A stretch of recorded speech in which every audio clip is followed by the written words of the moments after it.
All right, welcome back. It's this time into the quarter, and I really feel like we can't go any further without talking about some of my favorite materials. So let's start and talk a little bit about brushes.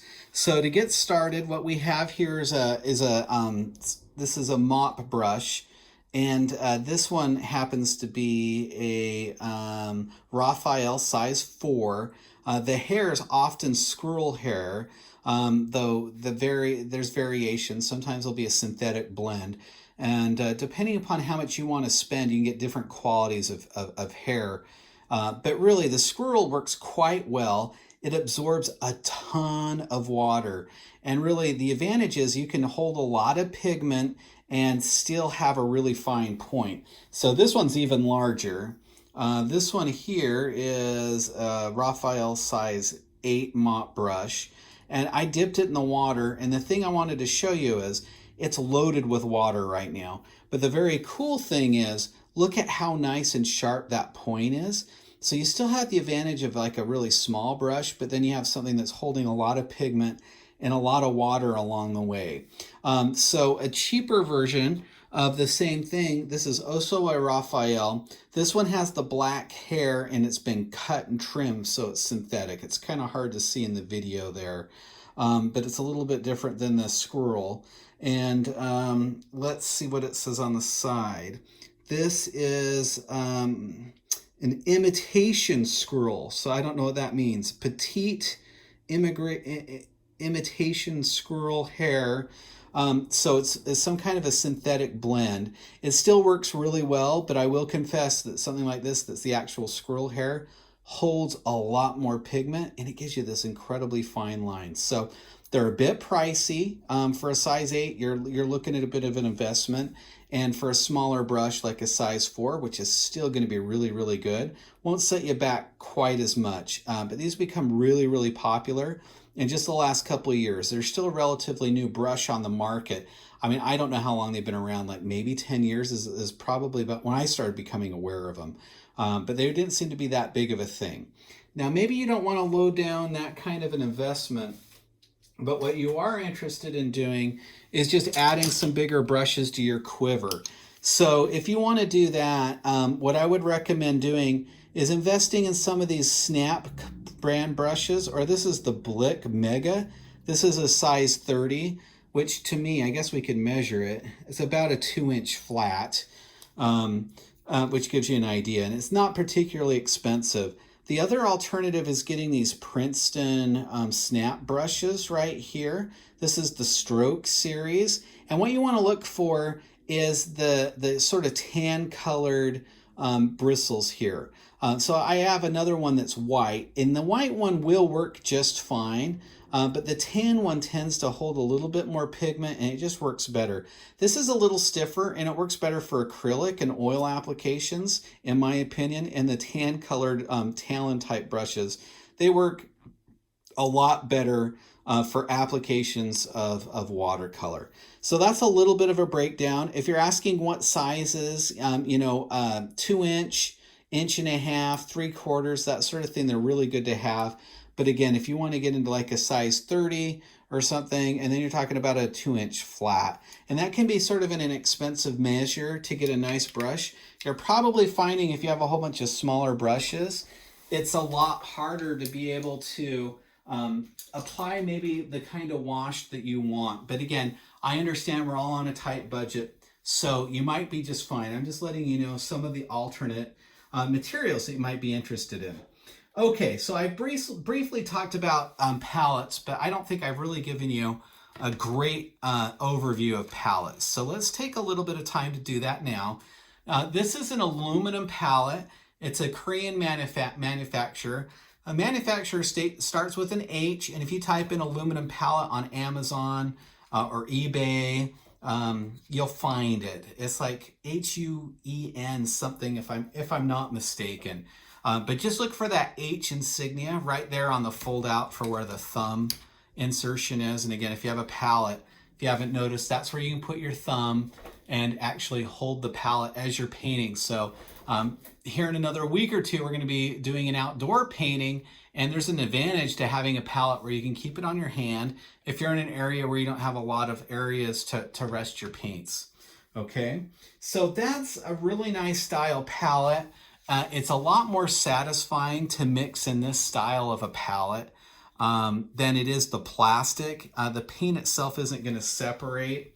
Another really nice thing to have, if you haven't invested in one yet, is going to be a squirt bottle like this. And it just gives me the ability to hydrate my palette, keep it hydrated. And also the beauty is I'm not carrying around a big old squirt bottle, right? So I recommend getting the travel size squirt bottle. And I know I've mentioned this before, but just as a reminder, and now you can see my palette's ready to go. It's saturated, my paints are in top shape. I will tell you the one drawback of this palette, and there's not much because it's inexpensive, it's portable, and it's one of my favorite palettes. But the drawback is the fact that you cannot necessarily change out these colors. Once you put down your tube of paint, you know, so once you have your tube of paint here and you decide to add it into your palette, it's stuck, right? And you don't have the ability to change that, unfortunately, okay? But that's a very small criticism, but that is the one downside of that style of palette. Let me show you an alternative style of palette. Now this is a travel size palette, and I've just added a couple of my stickers on it here that I picked up when I was in Japan on a study tour with students recently. But what we have here is a really nice unit, and I've customized it to a degree. But the same thing, this is aluminum. You might want to buy one that's not the cheapest one you can find on Amazon because some of them are really flimsy and they bend. This one cost me about $18 and it's a little more stout. You can see I've traveled with it extensively and it's even dented right here a little bit. But that's okay. It doesn't really affect the performance of the palette per se. Now I came up with a system to be able to fit more paint into my palette using what are called half pans and full pans. So let me show you the difference. This is what we would call a half pan of watercolor. And so it's this nice little small plastic container here that you can order on Amazon or Blick or Daniel Smith or Cheap Joe's or any of those art outlets, right? And this is what we call a full pan. So that's a full pan versus a half pan. I would say that's about a quarter of a tube of watercolor, and that might be more like a half a watercolor tube by the time you squeeze it out. So what I ended up doing is I cut 2 pieces of sponge here just to fit the difference in my palette. But the nice thing is, let's say I don't want to use this yellow anymore. I can actually pull this out, put this other yellow in there, and it's completely flexible. So if I'm doing a portrait or a landscape, or I have a desire to have a certain kind of color palette, I can mix this up right here. Or maybe I'm like, hey, I use a lot of green. I want a big full pan of that green, and I'm going to use very little of this orange. So as a consequence, this just might become a half pan of watercolor, right? So that's the advantage there, that you can kind of mix and match these things and customize your own palette. But I do want to kind of let you know how they generally come when you first buy these in the store. Now, Tacoma Artisan Craftsman, I'm pulling for the day when they're going to open up, and I think they're going to start curbside deliveries here pretty quick. I think I may have heard something about that on their website, if they aren't already. But anyway, here is one that's more typically like what you may pick up. And they may come with the half pans, they may not come with the half pans.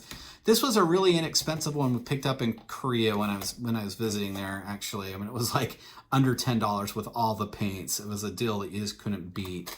But anyway, this one is a little flimsier because it was less expensive, right? So you can see how the side here is just a little bit thinner. And this is typically what the store-bought pans look like. They're not a high-grade paint that comes in there. In fact, just the tubes of paint that come in your art kit are a lot better. But what it has is it has this sort of insert right here. That's this metal insert in which the pans fit inside.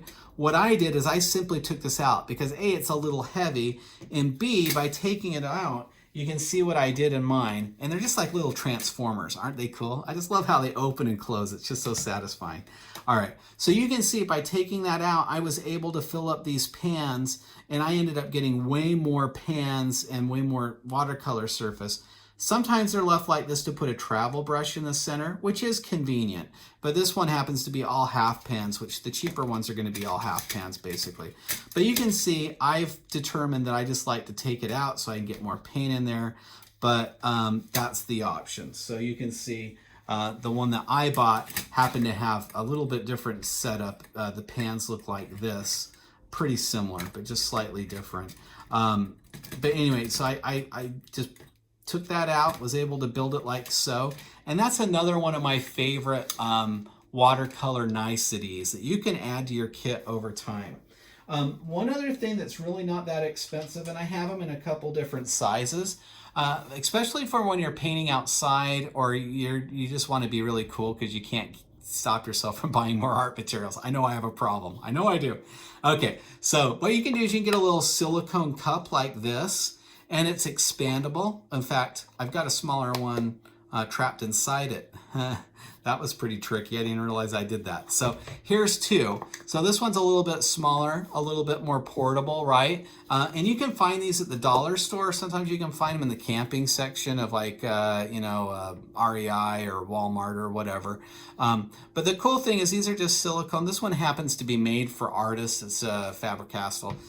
Faber-Castell. But anyway, right here, these collapsible silicone cups are another one of my favorite little watercolor gizmos to have stashed away. Are they necessary? No, but they're just kind of cool because off I go and I'm ready to hit the road, you know. And so they're just these little collapsible camping cups that you can use for your watercolor purposes. Okay, so there's a couple ideas. I mean, if you're looking to spend the money, I mean, you can see you can never have too many brushes, right? But you can pick up some brushes, some bigger brushes if you want to upgrade. A travel palette like that can also be an advantage.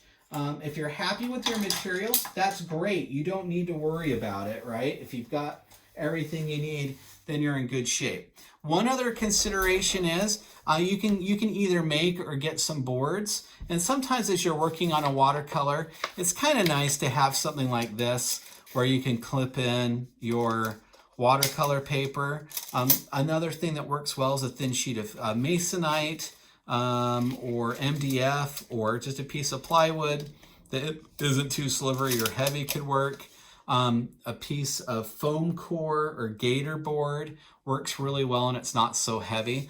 But I find myself using these quite a bit because they're just so convenient to have a surface that can kind of support my work as I'm working. And if you want to get really serious, maybe later in the quarter I'll show you how to build a stretcher where you can size your paper and actually treat it. So those are a couple extra investments you can think about. This is just a simple drawing board. The disadvantage is as it gets wet, it will start to warp a little bit over time unless you build some kind of backing frame to keep it from warping. But it's going to last you years and years before you start to get into those kind of problems unless you're just dousing it with water, okay? Well, anyway, I felt like we were far enough into the quarter and you've started using your materials that it might have been advantageous to have that conversation. So anyway, there is a little bit of a breakdown in terms of some of the materials you may want to consider adding to your arsenal. Okay, thanks for hanging around, and I could keep talking palettes, but you know what? I should stop there. I could bring out more, but those are sort of the basics.